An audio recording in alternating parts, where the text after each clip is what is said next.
Hi guys, I just wanted to do a video for you to show you some of the signs that I've been using with Abe, so you can continue working with him.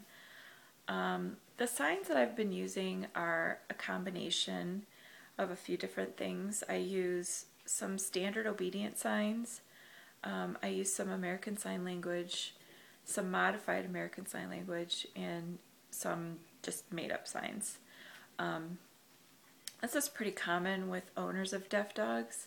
We kind of just pick and choose what works for our dog and, what works for us. And, most of us have our own little vocabulary of signs that we use since there isn't really a standard. So this is just going to be whatever works for you. Most of the signs that I use, I try to make everything as simple and as basic as I can. My other dog, Alfie, he's deaf also, but he also has some vision problems too. So, especially for his benefit, I really try to keep everything simple. So, Abe has learned everything that I've been teaching Alfie. So, I'll just start with the signs that Abe knows for sure. Sorry, my cat's in here. The first one, and probably the most important, is going to be the sign for good boy. And I just use the OK sign for this. Some people use a thumbs up or a yes, or they do like a whole hand flash in the place of a clicker for clicker training. This is what I use in place of a clicker, only because you can hold a treat in your hand. So it's a nice immediate way to show them that yes, you did it right and you get a treat for it. So I do this as a flash with the clicker training, but I also do it just as a general, like, good boy. So this is the only sign I use for yes or good or any of that stuff. I just, again, just trying to keep it simple. So I do use it in two different ways. So I do the flash, and then I also just use good boy. So, honey, that's just my choice there. So Abe definitely knows this one. He also knows, and this is another important one, especially with a deaf dog, is the sign for look at me. And all it is just you take your fingers and you move them up to your eyes. And you teach this with a treat. So you have a treat in your hand and you just sort of pass it in front of the dog's nose so they get a little whiff of it, and then you bring it up to your eyes, and when they make eye contact with you, then they get a reward. So they get the sign, yes, that's right, and you give them a reward. And this is important, so it's a good way to get your dog's attention, and it's just a sign to tell them, I need to tell you something. So this, usually follows another sign. So this is just a way to get your dog focused on you, to make eye contact so that you can continue on with usually some other sign. He also knows sit, which is just hand up. This is just a standard obedience sign. He also knows down, which is just the opposite. He knows high five, which I'm sure you saw in the other video. This is the sign that I use for stay for Alfie, but when I taught Abe high five, I had no idea he would get it so quickly and that he would just remember it, and it was just kind of I just did it on a whim, and he got it. So this is his sign now for high five. So with Abe, instead of using this for stay, obviously you can't have two of the same, so for Abe I use the American Sign Language version of stay, which is this. So he probably needs a little work on stay still, but this is the sign I've been using for him. So a little different. He also knows come, which again is just standard obedience. He also knows, like, come. Sometimes we just do it like, if they're playing or something, it's just a little more casual, like, come on. But he also knows come, like, I mean it, come here. This is what I use for no, and it also is kind of like stop or pause or hey. It's just a sign that I use to mean whatever you're doing right now, stop doing it. So it's kind of like the warning sign. I also use the American Sign Language version of no, which is just like this.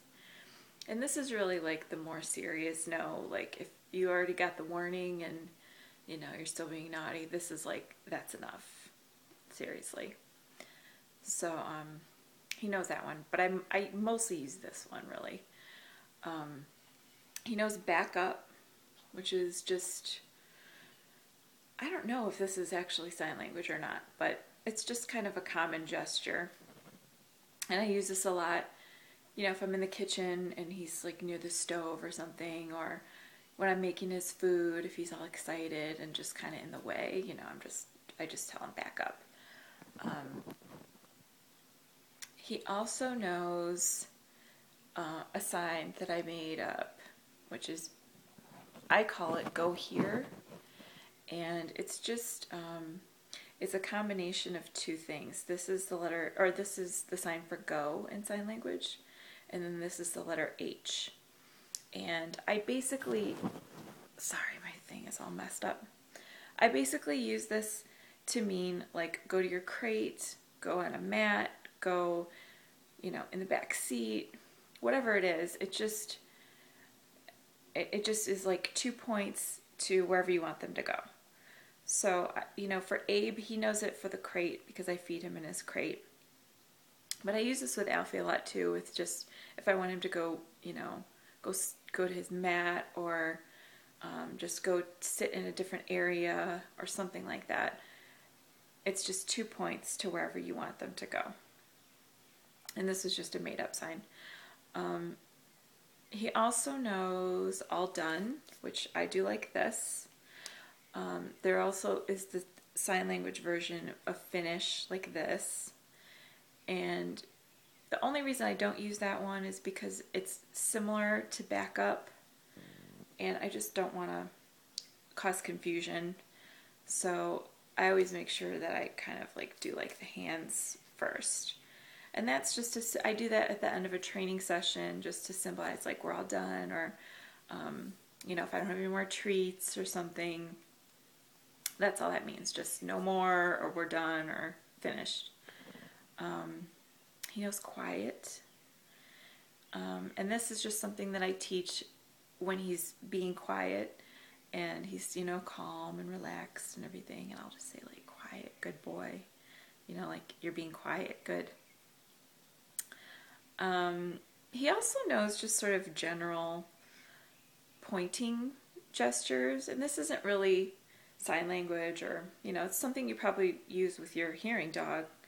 And it's just, if I want him to get off the couch, it's just pointing down the floor. Or, if I want him to get into the car, I just sort of, it's like it's just a swooping pointing gesture. So that's just pretty common. It's not really, I think probably everyone does that. Let me see, I wrote these down. There's also a bunch of signs that he has seen before that I don't know if he's totally mastered them, but he's definitely familiar with them. And these are signs that I use every day, just during just everyday activities. And, this is stuff that I use with Alfie. So Abe has definitely seen these before. The first one is going to be potty. And this is the letter T for toilet, and you just shake it. And this means potty. This is something that people use a lot for, like if they want to teach their kids sign language, or the babies, before they can talk, they'll teach them signs. So this is for potty. And we just use this, when he's outside and he's going potty and he looks at me, then I just say like, yes, good boy, you're going potty. And eventually you'll be able to do this and have him go. So, that's just repetition. He also knows food or eat, which I do, of course, when I'm making his food and he's getting ready, I'll say like, you want food? Same thing with water. Water is like the letter W, and you just sort of tap it on your chin. And I do this also with him, like if we go somewhere, like to someone's house or something, just to show them where the water is. I do like the water, and then I'll point at wherever the bowl is, just to show them like, there's your water bowl. He also knows calm down, and this is a sign that I made up with Alfie.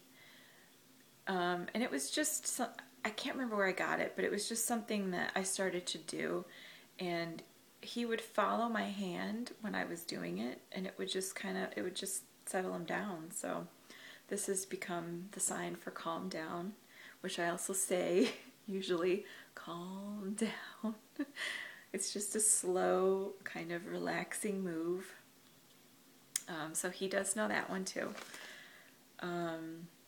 Gentle, this is another sign, which I use if he's, playing too rough or something.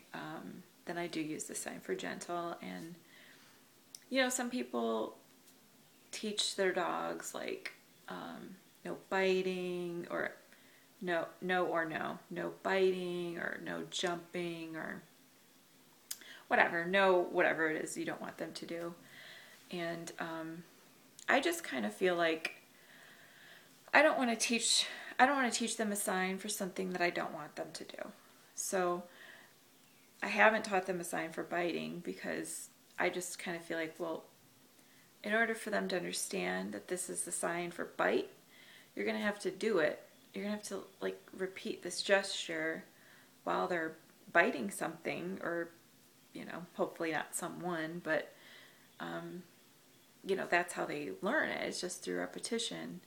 So I don't want to teach them a sign. I don't want to inadvertently reinforce something that I don't want them to do. So I just leave it out, like any kind of sign that I don't want them to do, I just don't teach it. So in a case like that, I would just do like no, if he was, biting something or whatever, let's just say that. I would just say no, or pause, or stop, whatever you're doing. Gentle. And if that isn't enough, if you have to repeat it, or even if you don't have to repeat it, I would do just no, gentle, and then give them something appropriate to chew on. So a toy or stick, whatever. Just a little redirection, I guess. So that's just kind of my take on things. He also knows signs for ball. And this is like a modified, this is a one-handed version of American Sign Language. It would normally be ball, but with, you always have to account for the fact that you might have a leash in your hand, or, a ball in your hand, or whatever. So I just do ball with one hand. Stick is a two-hander, but, this is the sign for stick, which he knows too. He knows the sign for tree, which I use like if we're going to the park or something, or going outside. It'll just be like trees, park, hey, yay. He knows play, which this is a two-handed, this is the American Sign Language version. I just do it one-handed for him. He also knows the sign for cat. He loves my cat. He likes to greet her every morning. So this is just something I do, like when he's going to see her, say, hey, like, you're going to go say hi to the kitty. So he knows the sign for cat. I haven't taught him a name sign, just because I haven't really found it to be necessary, I didn't think. If I'm communicating with him, I just make eye contact with him, or I point. If I'm trying to differentiate between the two, it'll just be, hey, you sit. So I just haven't found it necessary really to teach a name sign, but of course that's, a personal choice. So you can always do that. And I probably would recommend it actually for your other dog and for your kids, or whoever. It's probably a good idea for them for him to learn name signs for them. And if you want to teach him one for Abe, go ahead. So those are the signs that he is either he already knows or that he is familiar with. So just kind of a starting point for you. If you have any questions, let me know. I've got more signs for you. So good luck.